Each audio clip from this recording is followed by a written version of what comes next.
Recording number 205 భాగవత వివరణము 4th chapter second పార్ట్లో 700th పద్యం నుంచి చెప్పుకోబోతున్నాం. ప్రచేతసులకు రుద్రుడు చెప్పినటువంటి భాగవత రహస్యం అంతా కూడా చెప్పుకున్నాం మనం. భాగవత మార్గాన్ని అనుసరించి జీవులను దైవమూర్తులుగా భావించటమే భగవంతుడికి ప్రీతిని కలిగిస్తుంది. ప్రతి జీవిని భగవంతుడి స్వరూపమే అని తెలుసుకోవటమే, అలా భావించటమే భగవంతుడికి ప్రీతిని కలిగిస్తుంది అని చెప్పి రుద్రుడు సాక్షాత్తు ఈశ్వరుడే రాజకుమారులందరికీ కూడా చెప్పాడు. అదంతా కూడా మనం చదువుకున్నాము.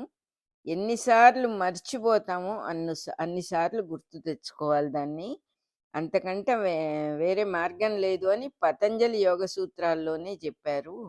మళ్ళీ మళ్ళీ దాన్ని మనస్సులో తెచ్చుకొని నిలుపుకుంటూ ఉండాలి అని అది మర్చిపోకూడదు. ఇదొక్కటే జీవుడిని పవిత్రం చేస్తుంది. సర్వత్రా ఉన్నది దైవమే, సర్వజీవులలో ఉన్నది దైవ స్వరూపమే అనే భావాన్ని ఎప్పుడూ మననం చేసుకుంటూ ఉండాలి. నిజంగా మనిషికి శ్రేయస్సునిచ్చేది ఇదొక్కటే. ఇది రహస్యంగా ఉండిపోయింది. ఎందుకంటే రహస్యము అంటే ఎన్నిసార్లు బయట పెట్టినా మళ్ళీ లోపలగా దాక్కున్నట్టుగా వెళ్ళిపోతుంది. అది మనుషులకి అది బట్టబయలు అవుతున్నట్టుగా కనపడట్లా. It is going back again. So మళ్ళీ మళ్ళీ మనం దాన్ని గుర్తు తెచ్చుకుంటూ ఉండాల్సి వస్తుంది. సృష్టికి మొట్టమొదటి చతుర్ముఖ బ్రహ్మ జీవరాశులందరినీ అలాగే పరమాత్మగానే భావించాడుట. నారాయణుడి లీలా స్వరూపాలుగానే భావించాడుట. మొట్టమొదట బ్రహ్మగారు నేర్చుకున్న విద్య కాబట్టే ఈ విద్యకు బ్రహ్మ విద్య అని పేరు వచ్చిందని చెప్పుకున్నాము. హరిని ఉద్దేశించటము అనే మాటకి హకారాన్ని కంఠంలో తీసుకొని వచ్చి రేఫంతో కలిపి ఉచ్చరించటమే. అంటే హరి అని ఉచ్చరించినప్పుడు శ్వాసకి ఏదైతే కారణం అవుతోందో అదే ప్రణవం. ఆ ప్రణవం అంటే ఓంకారం. అదే వైఖరి వాక్కుగా దిగి వచ్చి వినిపిస్తుంది. హరి అనే మాట వినిపిస్తుంది. దీన్నే నారాయణుడు హరి అయి దిగి రావటము అని భాగవతం మాటి మాటికి కూడా వర్ణించి చెప్తుంది. వాక్కులాగా వస్తూ ఉన్నటువంటి ప్రణవాన్ని వాక్కులాగా వచ్చే ప్రణవము అని ఎందుకన్నారంటే సర్వత్రా ప్రణవమే ఉన్నది. సృష్టి మొత్తం స్పందనాత్మకంగా ప్రణవమే ఉన్నది. ఆ సృష్టి మొత్తం ప్రణవం ఉన్నప్పుడు వాక్కుగా వచ్చే ప్రణవం అంటే మనం ఉచ్చరించేటటువంటి ఓంకారం గురించి ప్రత్యేకంగా చెప్తూ ఉన్నారు. ఆ ఓంకారాన్ని ఉచ్చరిస్తూ ఉన్నప్పుడు అది శ్వాస రూపంగానే సహజంగానే జరుగుతూ ఉంటుంది. ఉచ్ఛ్వాస నిశ్వాసాలుగా ఉంటుంది. అది ఆ ఓంకారాన్ని జీవుల శ్వాసలుగా ఉచ్చరించటం అనేది బ్రహ్మగారు నేర్చుకున్నటువంటి విద్యట. ఈ ఉచ్చారణ వల్ల జీవరాశులు సృష్టించబడటం, లేకపోతే నారాయణుడు జీవులలోని దేహాలలోకి అవతరించటము, జీవులలోనికి దేహములతో అవతరించటం అనేది జరుగుతోంది. వైఖరి వాక్కుగా చతుర్ముఖ బ్రహ్మ నుంచి ఈ సృష్టి అంతా కూడా వాక్కు రూపంలోనే సరస్వతి మూర్తిగా దిగి వచ్చింది. అంటే ఒక వాక్కు ఉచ్చరించినప్పుడు అది ఎలాగైతే బయటికి వచ్చినప్పుడే దాన్ని వైఖరి వాక్కు అంటారు. పరా పశ్యంతి మధ్యమ అనే 3 లోపలగానే ఉంటాయి. 3 వంతులు సృష్టి అంతా కనపడకుండానే ఉంది అని చెప్పడానికి కూడా ఇదే కారణం. ఆ బయటికి వస్తూ ఉన్న వైఖరి వాక్యే సృష్టిగా వచ్చింది. అదే సరస్వతి స్వరూపము. దానికి సరిపోయేటట్టుగానే జీవులకు శ్వాస పీల్చుకునే అవయవాలు, కంఠధ్వని, ఆ ఒక యంత్రం లాంటి ఒక మెషిన్ లాంటి స్వరపేటికలు, ఆ స్వరపేటికలు కలిసిన చోటు ఏర్పడి విశుద్ధి చక్రంలాగా ఉండి జీవుల లోపల ఉన్నటువంటి అనేక కోశాలని పరిశుద్ధి చేయటానికి వెయిట్ చేస్తూ ఉంటుందిట. ఎవడుచ్చరిస్తాడో వాడిని ఆ నాదస్వరూపుడే పరిశుద్ధి చేస్తాడు. లోపల ఉండంటే అంతా రెడీ చేసి పెట్టారు. మనిషి శరీరంలో ఆ స్వరపేటికలో విశుద్ధి చక్రంగా రెడీ చేసి పెట్టారనమాట. కేవల శాస్త్రవాక్యాలుగా ఉచ్చరించినప్పుడేమో ఒక శబ్దము ఒక అర్థము లాగా ఉంటాయి అంతే. ఆ పాండిత్య భారం తప్ప ఇంకేం ప్రయోజనం లేదు. అలా కాకుండా ఓంకార స్వరూపుడిగా సృష్టి సర్వత్రా ఉన్న పరమాత్మను తలుచుకున్నప్పుడు హరి అయి దిగి వస్తాడు, ఆయనే సమస్తము ఆయనే అనేటటువంటిది తెలిసిపోతుంది. మనం సర్వత్రా దైవాన్ని భావించకుండా మన వాక్కుని అనేక సంసార విషయాలకే వాడుకుంటూ ఉంటాం కాబట్టి సరస్వతీదేవి వాక్కు రూపంలో ఉన్నా కూడా ఆవిడ మన జీవితాన్ని ఉద్ధరించలేకపోతుంది. సంసార జీవితాన్ని నుంచి ఉద్ధరించలేక అయినా కూడా వేచి ఉంటుంది. ఎప్పుడైనా అవకాశం వస్తుందేమో, సర్వత్రా పరమాత్మను చూసే దృష్టి తనకి వచ్చినప్పుడు నేను రెడీగా ఉండాలి కదా, నేను సహాయం చెయ్యాలి కదా అని ఆగుతుందిట. ఎవరు కంఠనాదాన్ని ఉచ్చరిస్తూ దానినే వింటూ ఉంటారో వాళ్ళకి సరస్వతియే హరిపదాన్ని ఇస్తుంది. ఓంకారం ఉచ్చరిస్తూ ఆ ఓంకారాన్ని వింటూ ఉన్నప్పుడు సరస్వతీదేవే సాక్షాత్తు ఆవిడ హరిపదమును మనకు అందిస్తుందిట. వాక్కుని ఉపయోగించి ఇతర విషయాలు నేర్చుకుంటాము, ఎన్నో చేస్తాం దాని గురించి.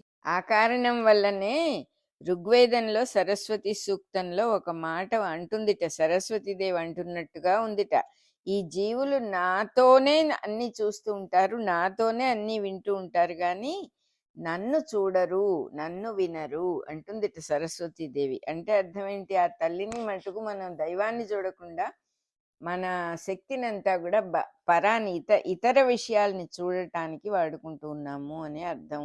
సనక సనందనాదులు వినేటట్టుగా బ్రహ్మగారు బిగ్గరగా పిలిచాట, నాయనలారా భగవంతుడి స్తోత్రాన్ని మీకు తెలియజేస్తాను రండి, మీకు నేర్పిస్తాను రండి అని గట్టిగా పిలిచాట. పిలిచి ఇట్లా అన్నట్ట, సర్వేశ్వర, తామెవరో తెలుసుకున్న వాళ్ళందరూ కూడా నిన్ను తెలుసుకున్న వాళ్ళు అవుతారు. నీ వైభవం తెలియటం అంటే వాళ్ళ ఆనందమే నువ్వు అని తెలియటమే కదా. అట్లాంటి స్వానంద లాభం అందరికీ కలుగుగాక అని అన్నట్ట బ్రహ్మదేవుడు. స్వ ప్లస్ ఆనంద లాభం అంటే తనకు ఆనందం లభించటం, అంతేకాక సు ప్లస్ ఆనందం, ఆనంద లాభం అంటే సద్విషయాల్లో ఆనందం కలగటం. జీవుడికి ఆనందం కలగటము అంటే అర్థం ఏమిటిట? దేవుడు ఆనందంగా ఉండి జీవులలో ఆనంద స్వరూపుడై తాను అనుభవించటంట. అంత కనెక్షన్ ఉంది ఆనందం అనే మాటకి. ఎగ్జైట్మెంట్ కాదు ఇది. ఆనందం అనేది ఒక ప్రశాంతతతో, ఒక స్థిమితంతో కూడుకొని ఉంటుంది. అది ఒక ఇంకా ఏమీ అక్కర్లేదు అనేది తెలుస్తుంది. ఎగ్జైట్మెంట్ కాదది. అటువంటి ఆనందము అంటే అది భగవత్ స్వరూపమే. కాబట్టే భాగవత మార్గంలో సజ్జనులకు ఆనందం కలిగించే ప్రయత్నంలో భగవంతుడు అన్ని రకాలుగాను సహాయం చేస్తాడట. ఇంకా చెప్తూ ఉన్నాడు బ్రహ్మదేవుడు పరమాత్మతో, నువ్వు ఆనంద స్వరూపుడివి, నువ్వు పరిపూర్ణ ఆనంద స్వరూపుడివి, దేవుడుగా జీవుడుగా చక్కని ఆనందాన్ని కలిగించటమే పరిపూర్ణానందం. జీవులు లేకుండా దేవుడొక్కడు ఉంటే కూడా ఆనందం అనుభవించే కార్యక్రమం ఉండదు కదా.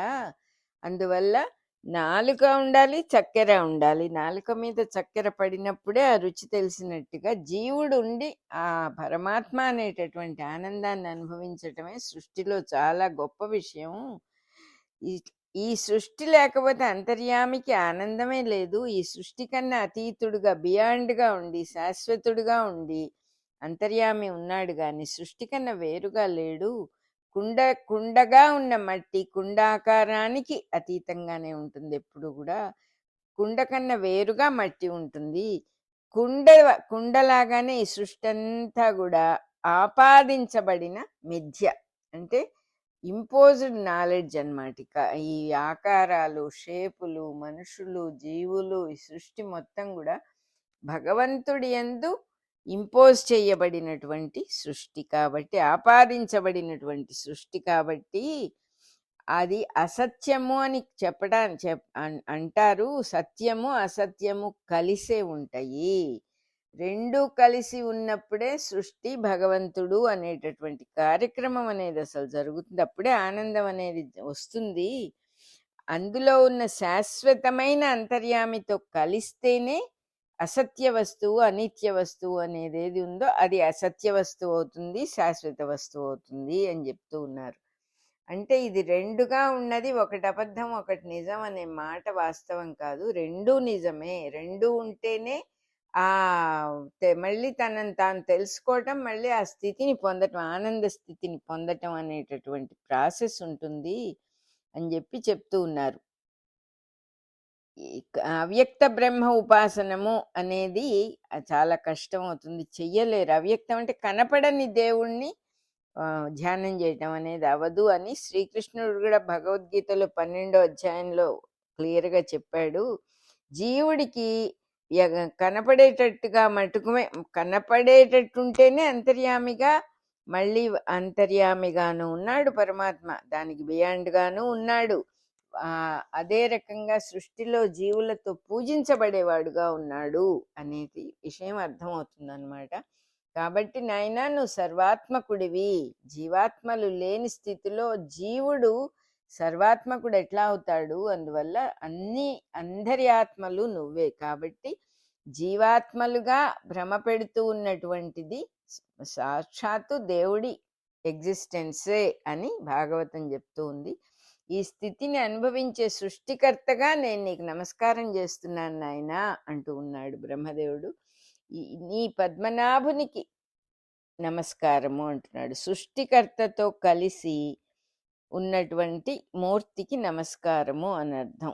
సగా ఇంకా పరమాత్మకి నమస్కారాలు ఎలా చేస్తున్నాడో చూద్దాం. ఇక్కడ సృష్టికర్తతో కూడిన తదతీత మూర్తికి నమస్కారం. సృష్టికర్తగాను ఉన్నావు నువ్వు, దానికి బియాండ్ గాను ఉన్నావు. అటువంటి నీ పద్మనాభుని మూర్తికి నమస్కారము, నీ సంకర్షణ మూర్తికి నమస్కారము. ఇంద్రియాలు మొదలైన వ్యూహాలే సంకర్షణాది మూర్తులు అన్నమాట. ఆ వ్యూహాల్ని బయటికి తెప్పించి తన ఎందే మళ్ళీ ఒక సెంటర్ పాయింట్ని ఏర్పరిచి మళ్ళా తనలోకి లీనం చేసుకుంటూ ఉంటాడు. జీవుల్ని బయట సృష్టించినా కూడా మళ్ళీ ఆకర్షించి తనలోకి పిలుచుకుంటూ ఉంటాడు. ఇన్ని విధాలుగా శాశ్వత స్వరూపుడుగా ఉన్న నీకు నమస్కారము అంటున్నాడు.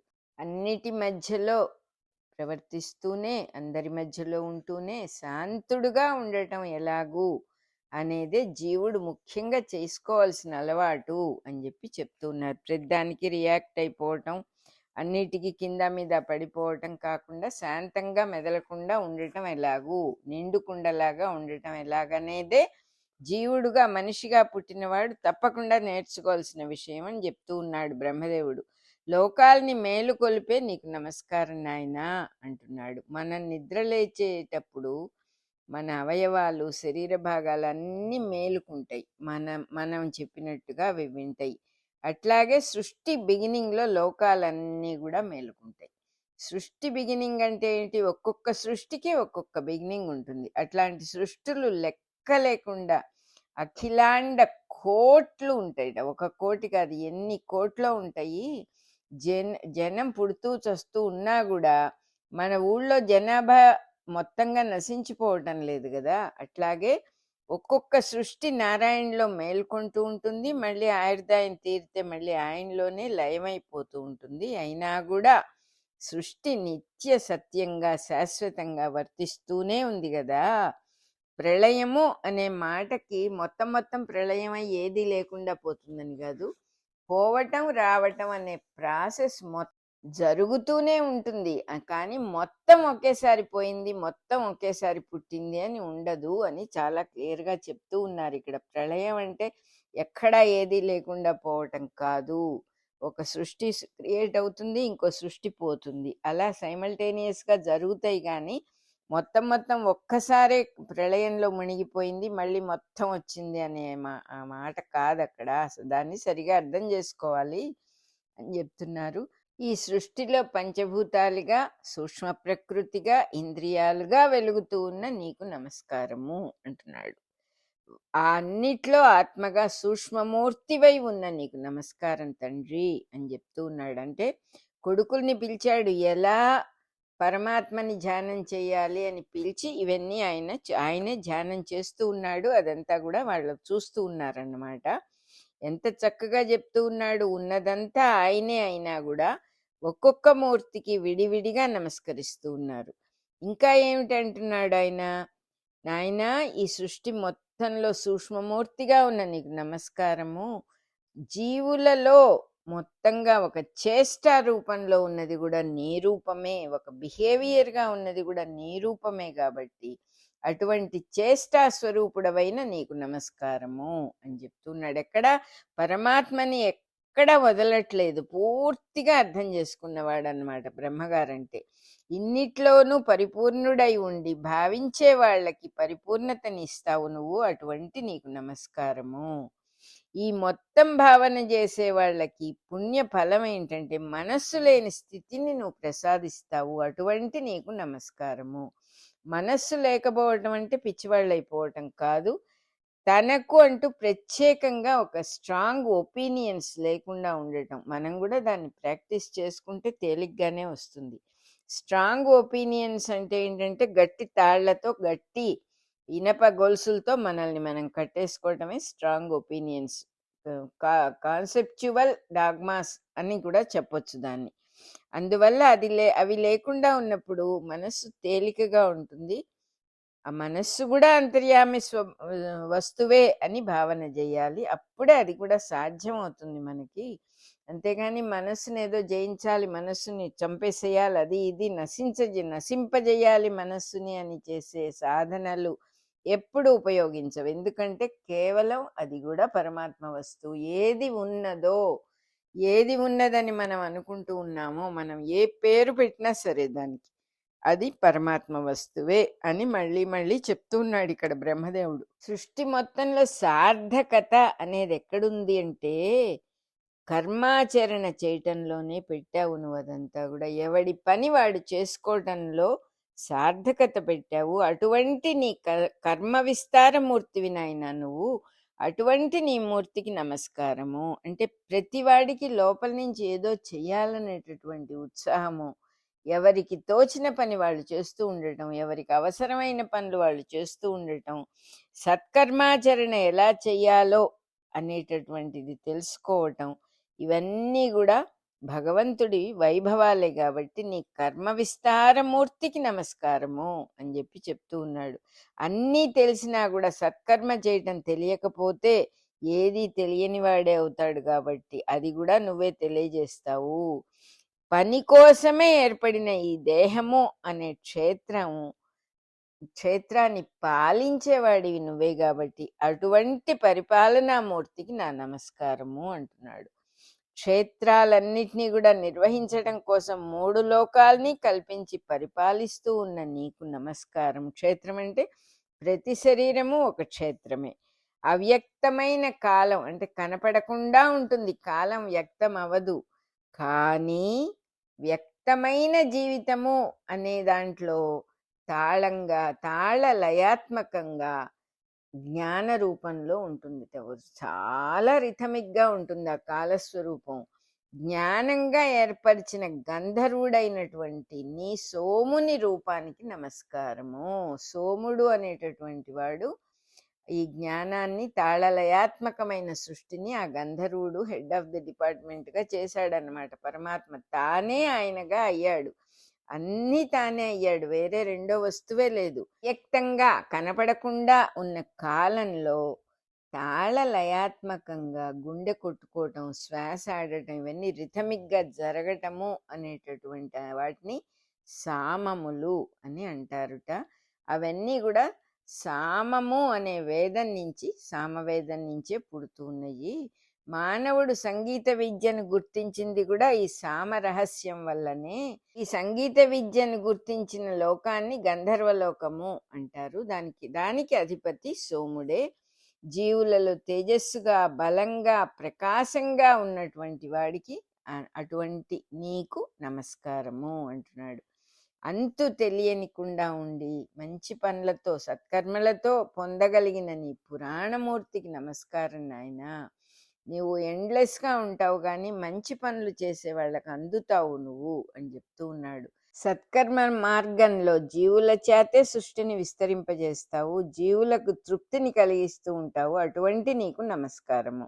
ఇక్కడ సత్కర్మ మార్గంలో జీవులకు తృప్తి అంటే కామతృప్తి. స్త్రీ పురుషులకి కామంలో పార్టిసిపేట్ చేసినప్పుడు సంతృప్తి కలగటం, ఆ రుచిని చూపించి ప్రకృతికి కావలసిన రూపాలన్నీ కూడా మళ్ళీ ఆయన తయారు చేసుకుంటూ ఉన్నాడు అనమాట. ఎందుకంటే మనకి ఆ కామతృప్తి అనేది లేకపోతే ఎవరు కామానికి రెడీ ఎవరు, జీవులు పుట్టడం అనేది జరగదు. కాబట్టి అదే జీవుడికి స్వభావంగా ఏర్పరిచేశాడు పరమాత్మ.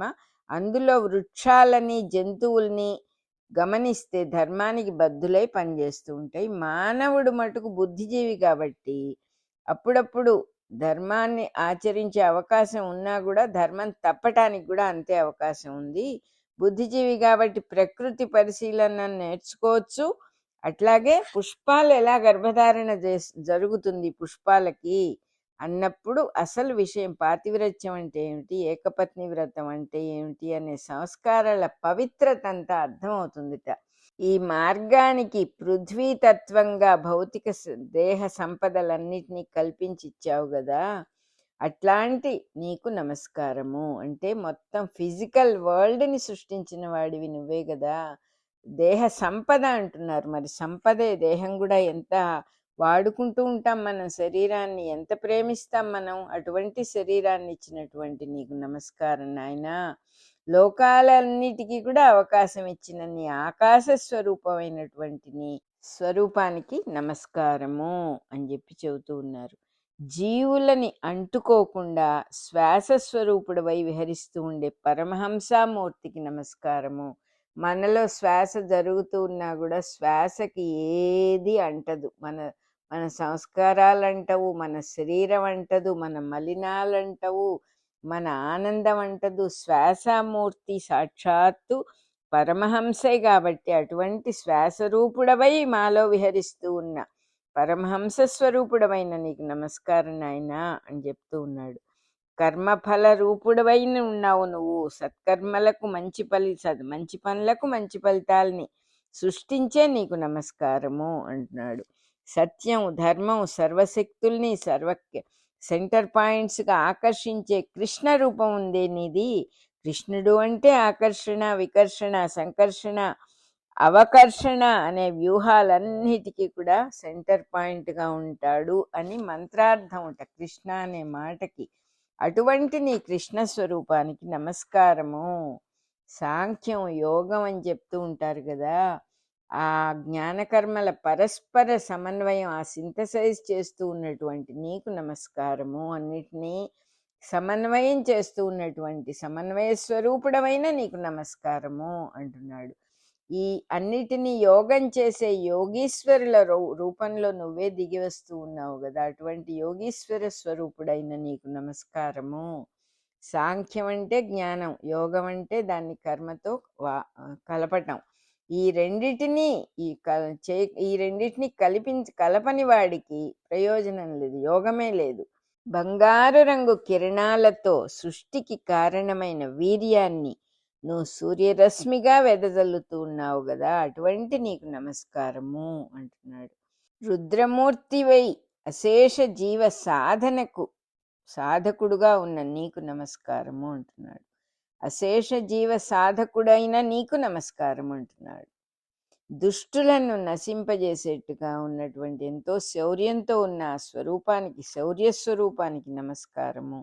శూన్యము అని భ్రమ కలిగించే తత్వాన్ని సృష్టిగా ప్రవర్తింపచేస్తూ ఉన్నావు. ఏమీ లేని చోట ఎంతో సృష్టి చేసినట్టుగా కనపడుతూ ఉన్నది. అటువంటి నీకు నమస్కారము. ఆ సృష్టిని చేస్తూ ఉన్న నీకు నమస్కారము.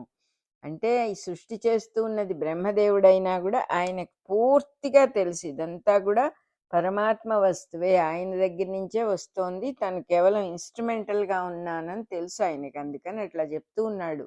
సృష్టి చేస్తూ ఉన్నటువంటి నీకు నమస్కారము. ఏదీ లేని చోట ఏదో ఉన్నట్టుగా భ్రమగొలిపే మహా సృష్టిది. ఎవడి కర్మస్వరూపమే వాడికి మృత్యువుగా ఏర్పడుతూ ఉన్నది. అటువంటి విరాట్ పురుషుడికి నమస్కారం. ఎలా వస్తోంది ఎక్స్పైరీ డేట్ అంటే ఎవడు చేసే పనులని బట్టి వాడికి డిసైడ్ అయిపోతుందిట. మా స్తోత్ర వాక్కుల్ని మాలో వైభవంగా చూపిస్తూ ఉన్నావు నువ్వు. అటువంటి నీ మూర్తికి నమస్కారము అంటున్నాడు. కర్మఫలాల నుంచి వైరాగ్యాన్ని నేర్పిస్తూ ఉన్నావు. పుణ్యమనే వెలుగుగా కనపడేట్టుగా చేస్తూ ఉన్న ఆత్మస్వరూపుడవైన నీకు నమస్కారము. పుణ్యమనే వెలుగుని చూపిస్తూ ఉన్నావు మాకు, కర్మఫలాల నుంచి వైరాగ్యాన్ని కల్పించి. అటువంటి ఆత్మస్వరూపుడికి మా ఆత్మగా నువ్వే ఉన్నావు నాయన, అందుకని అటువంటి నీకు నమస్కారము. అన్నిటిలో ఉన్న అంతర్యామి అవటం వల్ల దేని చేతను అడ్డగింపబడని వానికి నమస్కారం. ఇది ఎంత బాగుందో ఈ మాట. అంతటా సర్వత్రా ఉన్నవాడు కాబట్టే లోపలగా అంతర్యామిగా కనపడకుండా ఉన్నవాడికి ఏ అడ్డు ఉండకపోవటం ఎంతో సహజం కాబట్టి ఎక్కడ అడ్డగింపబడని వానికి నమస్కారము అని చెప్పాడు బ్రహ్మదేవుడు.